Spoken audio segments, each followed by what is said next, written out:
Hello everyone. So we are solving the examples of the chapter Chemical Kinetics, and today it's the turn of example number 5.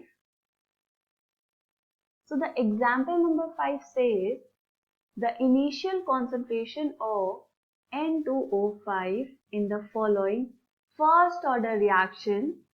N2O5 gives you twice of NO2 plus half O2 gas was 1.24 into 10 to the power minus 2 mole per liter at 318 Kelvin. The concentration of N2O5 after 60 minutes was 0.20 into 10 to the power minus 2 mole per liter. Calculate the rate constant of the reaction at 318 Kelvin. देखिए, आपको दी हुई है एक reaction N2O5 gives you twice of NO2 plus 1 by 2 O2, right? अब कुछ initial concentrations दी हुई हैं आपको, सबको नोट डाउन कर लेंगे.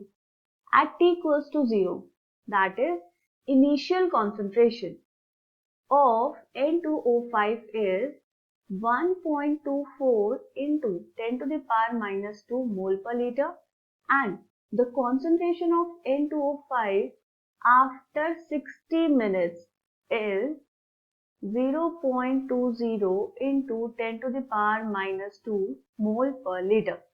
ये सब चीजें आपको इस क्वेश्चन में गिवन है. आपको कैलकुलेट करना है रेट कांस्टेंट.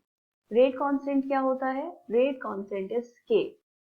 के आपको कैलकुलेट करना है. ठीक है, अब देखिए, यहाँ बात की जा रही है फर्स्ट ऑर्डर रिएक्शन की. जब हमने पढ़ा था इंटीग्रेटेड रेट लॉज, हमने वहां पे बात की है कि रेट कांस्टेंट कैसे निकालते हैं. तो उसका फॉर्मूला आपको याद होना चाहिए. लिखेंगे K equals to 2.303 divide by T log of R naught divide by concentration of R. R naught is the initial concentration of reactants and the R is the concentration of the reactant after time T. यहाँ पे आपको दो time intervals दिए हुए हैं, at t equals to 0 and t equals to 60 minutes. दोनों पे आपको दी हुई है कॉन्सेंट्रेशन. तो हम इसको मान लेंगे this is the R1 and this is the R2, right? This is T1 and this is T2. तो यहाँ पे लिखेंगे K equals to 2.303 divide by T2 minus T1 log of concentration of reactants R1 and the concentration of reactant after time T, that is R2. अब आपको यहाँ पर सिर्फ और सिर्फ वैल्यूज पुट करनी है. करिए. K equals to 2.303 divide bye T2 की वैल्यू कितनी है? 60 माइनस 0. यूनिट्स को हमेशा लिख लेंगे साथ में, minutes, into log of R1.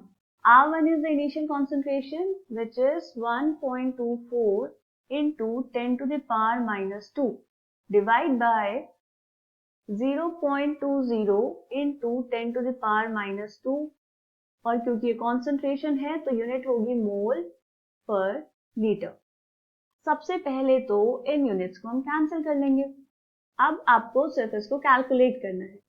K equals to 2.303 divide by 60 into log of 10 to the power minus 2 से ये 10 to the power minus 2 cancel, point से पॉइंट कैंसिल, तो आपके पास बचेगा log 124 डिवाइड बाय 20. तो K इक्वल्स टू, इसको divide करेंगे 2.303 divide by 60, ये आएगा 0.03838 इनटू log ऑफ 6.2. log 6.2 की वैल्यू कैलकुलेट कर लेंगे आप. इसके लिए आपको देखने आनी चाहिए लॉग टेबल. उसके लिए आप इसी वाले चैनल पे दूसरे वीडियोस देख सकते हैं जाकर, वहां पर पूरा लॉग समझाया गया है. तो जब आप वहां से लॉग समझने के बाद log 6.2 की वैल्यू कैलकुलेट कर लेंगे तो वो आएगी 0.792. इसको कर लीजिए multiply. So K will be 0.0304 minute inverse. So this is the rate constant for this reaction at 318 Kelvin. This is the answer. Okay, thank you.